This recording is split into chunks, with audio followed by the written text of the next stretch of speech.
যে না আমার মালের হেফাজত আল্লাহ করবে। হঠাৎ করে একদিন খবর এসছে যে ওই নারীর 70টা উটের যত মাল ছিল সব লুণ্ঠন হয়ে গেছে। যে এই কথা বলেছে ওই নারীটার কাছে সবাই এসছে, সে বলে যাও কি হবে উপায়? বলছে কেন? বলছে আপনার সব মাল তো সব ডাকাতি হয়ে গেছে। বলছে বলে কার কি ডাকাতি হয়েছে না হয়েছে আমি জানিনি, কিন্তু আমি আব্দুল্লাহর বেটা মোহাম্মদের কথা শুনে আমার মালের জাকাত দিয়েছি, আল্লাহ আমার মালকে হেফাজত করবে, এটাই আমার বিশ্বাস। যদি বলে কি বিশ্বাস আমাদের বিশ্বাস তো অন্যরকম, আমি বেশি খোলাখুলি বলতে চাই না বাবাজি, কিন্তু আমার বাবাজিরা ভালো করে বোঝেন। এখন বিশ্বনবীর দরবারে সবাই একটা ছোট্ট করে রাসূলুল্লাহর দরবারে যাচ্ছে, কিন্তু ওই নারীটা রিল্যাক্সে বসে আছে। পুরো মাল বিক্রি করে যত মুনাফা হয়েছে, যত লাভ হয়েছে, বুঝতে পেরেছেন? সর্বপ্রথমে দেখা যাচ্ছে এরা যে খবর দিয়েছিল মাল সব ডাকাতি হয়ে গেছে, কিন্তু সর্বপ্রথমে দেখা যাচ্ছে যখন মদিনায় ফিরছে ওই ইহুদি নারীর 70টা উট আগে ঢুকেছে। জোরে বলুন, আগে প্রবেশ করেছে মদিনা। 70টা উট যখন প্রবেশ করেছে ওই নারীটা এত চালাক, ছুটে গিয়েছে, যাকে ক্যাপ্টেন করে পাঠিয়েছে তার কাছে গিয়ে বলছে খবর কি আগে বলো। বলছে না না এটা সত্য কথা, মাল লুণ্ঠন হয়েছে, কিন্তু আমাদের উট থেকে হয়নি, কারণ আমাদের উটটা যেতে যেতে রাস্তার মাঝখানে একটা পাথরের সঙ্গে সামনের উটটা সংঘর্ষ বাঁধে, আর এই সংঘর্ষ হওয়াতে সামনের উটটা বসে যাওয়াতে পিছনের 69টা উট বসে গেছে। জোরে বলুন সুবহানাল্লাহ। আর এই বসার জন্য ক্রস করে যেগুলো বেরিয়েছে কিছুটা দূরে গিয়ে তাদের মালগুলো লুণ্ঠন হয়ে গেছে। কিন্তু আমার ভাইজানেরা, এ নবী পাকের উম্মতিরা, এই কথা শুনে ওই ইহুদি নারীটা চচ্চর করে কাঁদতে বললেন না না না, এটা আমার উটের কামাল নয়, এটা হলো আব্দুল্লাহর বেটা মুহাম্মদুর রাসূলুল্লাহ সাল্লাল্লাহু আলাইহি ওয়াসাল্লামের কথার কামাল। যদি বলে তাড়াতাড়ি করে ছুটেছে, বলে যাও এই যা সম্পত্তি যত ব্যবসায় লাভ হয়েছে সব আমি গরিবদেরকে বন্টন করে দিলাম। যদি বলুন না সুবহানাল্লাহ। রাসূলুল্লাহর কাছে গিয়ে বলছে না আমি আর ইহুদি থাকতে চাই না, আপনি আমাকে কলেমা পড়ে মুসলমান বানিয়ে নেন। যদি বলে ভাই যা দেখেছেন জাকাত দিলে আল্লাহ আমাদের মাল হেফাজতে রাখে। যদি বলবেন না, আর জাকাত না দিলে একটা ছোট্ট ফুসকুড়ি, বুঝলেন, কিচ্ছু হবে না, শুধু একটু ফুসকুড়ি হয়েছে, ওই টাকাতে ওই ফুসকুড়িতে টাকা ঢেলতে কলকাতায় যত বড় বড় আপনার আমরি হসপিটাল বলেন, কলম্বিয়া এশিয়া বলেন, আমরি বলেন, এই শুনছেন তো নাকি? হ্যাঁ, যত বড় বড় হসপিটাল আছে সব ফেল হয়ে যাবে। হায়দ্রাবাদের EIG হসপিটাল ফেল হয়ে যাবে, সব ফেল হয়ে যাবে, একেবারে আমাদের রাস্তা চলে যাবে কবর পর্যন্ত, কারণ আল্লাহর কথাটাকে অমান্য করার জন্য। এখনো সময় আছে, নিজেদেরকে পরিবর্তন করেন। আল্লাহর কোরআন বলছে বিসমিল্লাহির রহমানির রহিম ওয়াসারিউ ইলা মাগফিরাতিন মির রাব্বিকুম ওয়া জান্নাতিন আরদুহাস সামাওয়াতি ওয়াল আরদ উইদ্দাত লিল মুত্তাকিন। এ যুবকেরা, এ নবী পাকের উম্মতিরা, আল্লাহর কোরআন বলছে বান্দা তোমরা যারা, আল্লাহর কোরআন বলছে বান্দা অতি দ্রুত অগ্রসর হও আমি আল্লাহ আমার ক্ষমার দিকে। ও যুবকেরা, আমার আল্লাহ বলছে বান্দা ওয়াসারিউ ইলা মাগফিরাতিন মির রাব্বিকুম, তোমরা অতি দ্রুত অগ্রসর হও আমি আল্লাহ পাক আমার ক্ষমার দিকে।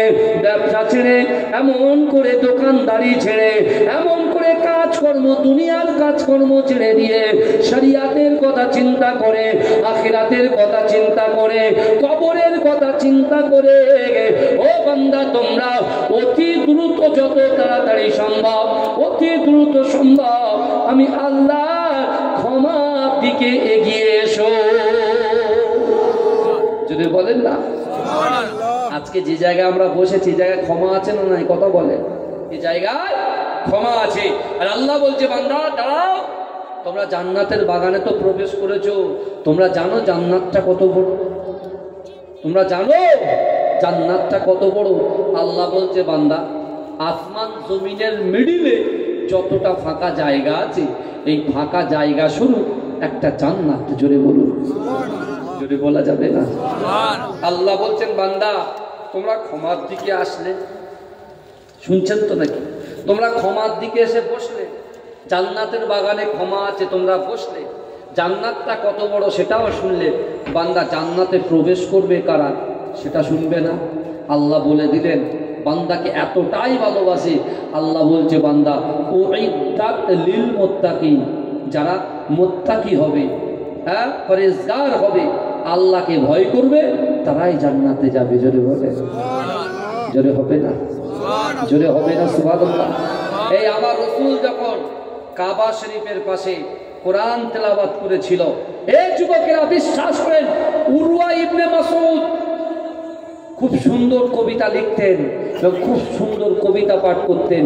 রাসূলুল্লাহর মক্কায় 13টা বছর আল্লাহর রাসূলকে কাফেরদের সাথ দিয়ে এরকম একটা শিক্ষিত মানুষ আল্লাহর রাসূলকে কষ্ট দিয়েছিল। শুনছেন? এই আমার রাসূল কিন্তু এই রজব মাসে মেরাজে গিয়েছিলেন, তাই তো কথা বলেন না? রজব মাসে মেরাজে আল্লাহর রাসূল গিয়েছিল।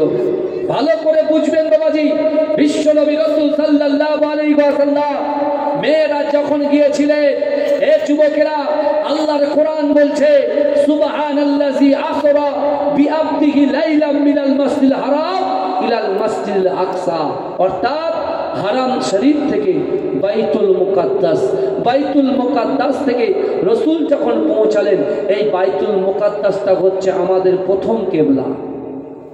মুসলমানদের প্রথম কিবলার নাম হচ্ছে বাইতুল মুকাদ্দাস। জানেন তো নাকি? আলহামদুলিল্লাহ, অনেকে জানেন, অনেকে জানেন। এই বাইতুল মুকাদ্দাস যেটা একটা নমুনা আমি আপনাদেরকে বলে যাই যে আল্লাহ সহজে কাউকে ধরে না, আর ধরলে পরে ছাড়ে না। আমেরিকা এই পৃথিবীতে যতটা কান্ট্রি আছে, যত দেশ আছে, সব থেকে শক্তিশালী দেশ হিসেবে আমরা আমেরিকাকে জানি, তাই না? কথা বলেন না? সবাই তাদের সঙ্গে বলেন কানেক্ট, তাদের সঙ্গে সবাই কানেক্ট, বুঝতে পারছেন না? কিন্তু এই আমেরিকা বারবার হুঙ্কার দেয় এই করব সেই করব। এত ধর্ম আছে পৃথিবীতে, কিন্তু মুসলমান ধর্মের পিছনে বেশি কামড়ানোর চেষ্টা করে। কথা ঠিক না ভুল? হ্যাঁ, আল্লাহ সহজে কাউকে ধরে না, ধরলে পরে ছাড়ে না। ওটাকে বার করে দাও, বার করে দাও, আস্তে আস্তে দাও। এটা দরুদ শরীফ পড়েন, আল্লাহুম্মা, বেশি নড়াচড়া করবে না, ওর কাজও করতে দেন। দরুদ শরীফ পড়েন, আল্লাহুম্মা সাল্লি আলা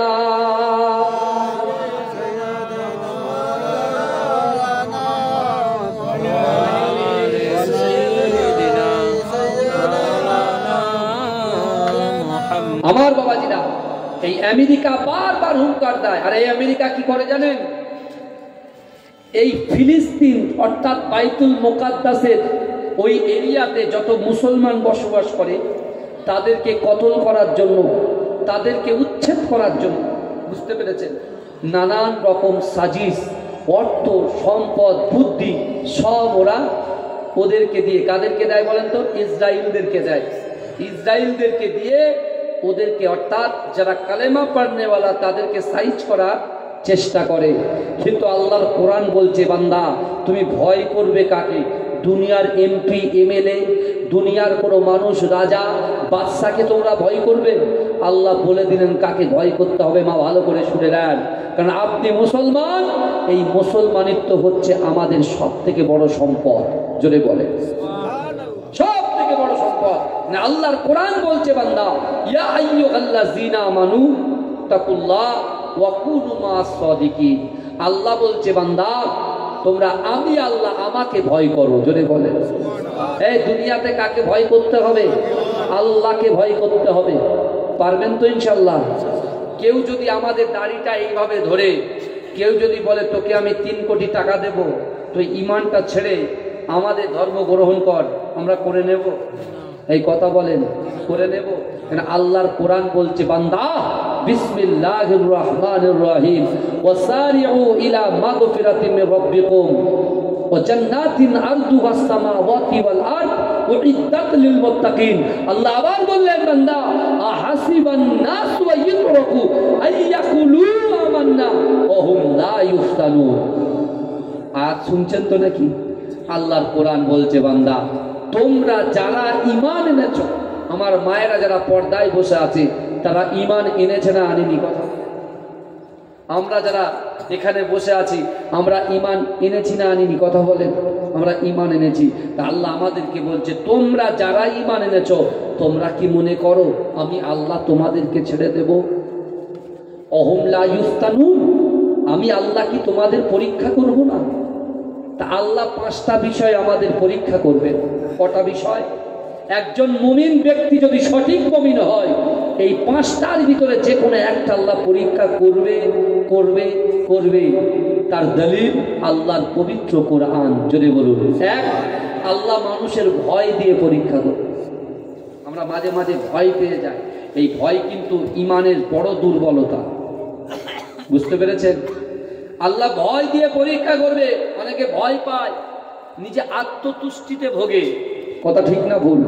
যেভাবে আমেরিকা ফিলিস্তিনের উপরে অ্যাটাক করেছে, এ যুবকেরা ভালো করে বোঝো, আমার যুবকরা এখন নিউ জেনারেশন, এরা টলিউডও বোঝে, বলিউডও বোঝে, হলিউডও বোঝে। কথা ঠিক না ভুল? কথা বলেন না। টলিউড মানে এই যে বাংলা মুভিগুলো হয় এটা হচ্ছে টলিউড, হিন্দি মুভিগুলো হয় ওটা হলো বলিউড, আর ইংলিশ মুভি যেটা হয় ওটা হলো হলিউড। বুঝতে পেরেছেন? সেই আমেরিকার ভিতরে একটা সুন্দর একটা জায়গা লস অ্যাঞ্জেলস, বুঝলেন?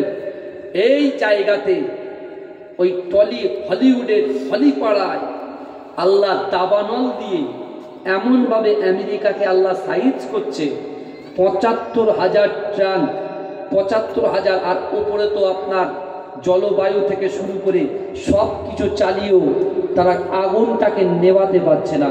আর বর্তমানে তাদের বিশাল শক্তিধারী যে ডোনাল্ড ট্রাম্প, সে বলছে এখন পিছনে যখন দেয়াল থেকে যাচ্ছে সে তখন বলছে আল্লাহই হচ্ছে বড় শক্তিমান। জোরে বলে, জোরে বলবেন না? জোরে বলবেন না? অনেক কথা অনেক জায়গায় বেশি প্রকাশ্যে আলোচনা করতেন, আমি শুধু জাস্ট একটু টাচ দিচ্ছি। কিন্তু আল্লাহ কাউকে ধরে না, ধরলে পরে ছাড়ে না, এটা মাথায় রাখবে।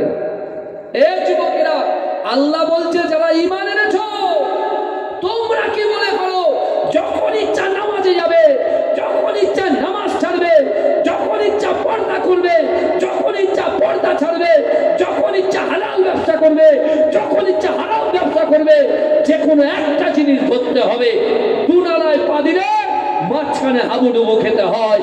আল্লাহ বলছে, বান্দা তোমরা যদি সত্যিকারের জান্নাত পেতে চাও, জান্নাত যদি তোমরা পেতে চাও, আল্লাহর কোরআনকে ফলো করো।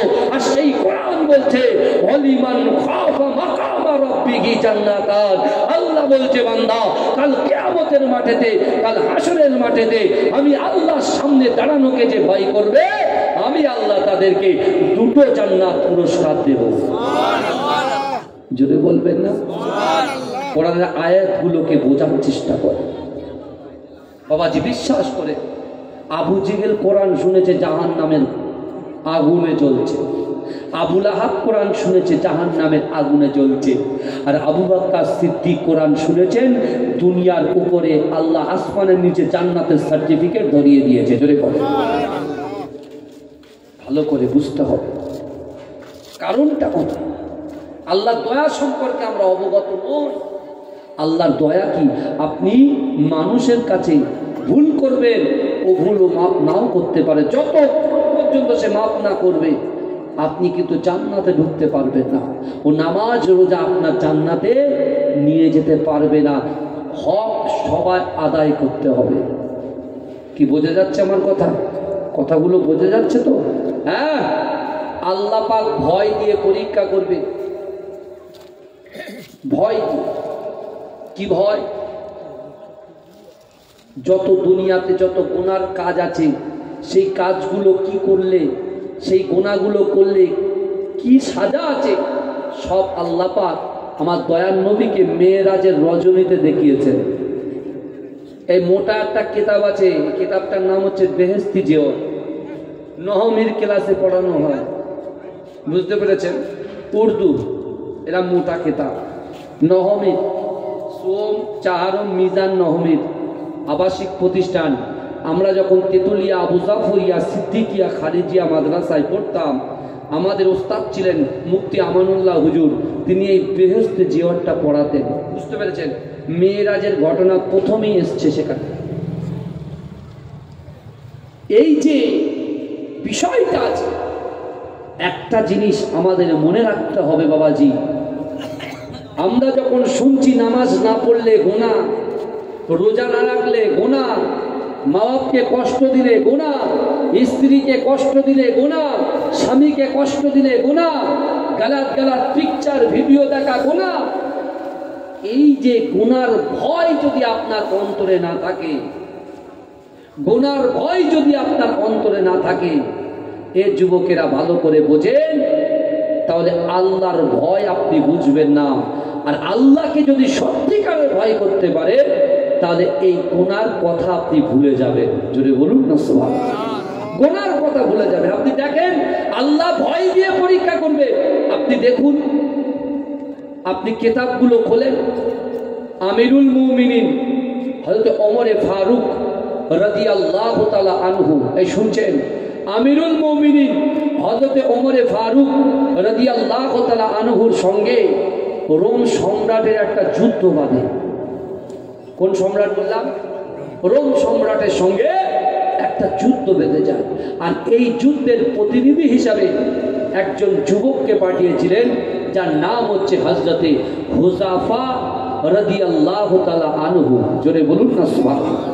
তা এই রোম সম্রাট তিনি বলছে, পৃথিবীতে অনেক ধর্ম আছে, যাদের টাকা দিলেই ঘুরে যায়, ধর্ম চেঞ্জ করে। তা চলো, রোম সম্রাট বলছে, তার উজিরকে বলছে, তার মন্ত্রীকে বলছে যে শোনো, যুদ্ধ শুরু হওয়ার আগে মুসলমানদের ভিতর থেকে কিছু মানুষকে তোমরা বন্দী করে নাও, বন্দী করে নাও। আমি রোম সম্রাট ওই মুসলমানকে পরীক্ষা করব, কতটা আল্লাহকে ভয় করে, আর কতটা তার ভিতরে ঈমান আছে, তাকাত আছে, তার ভিতরে কতটা রাসূলুল্লাহর মহব্বত আছে। জোরে বলবেন না?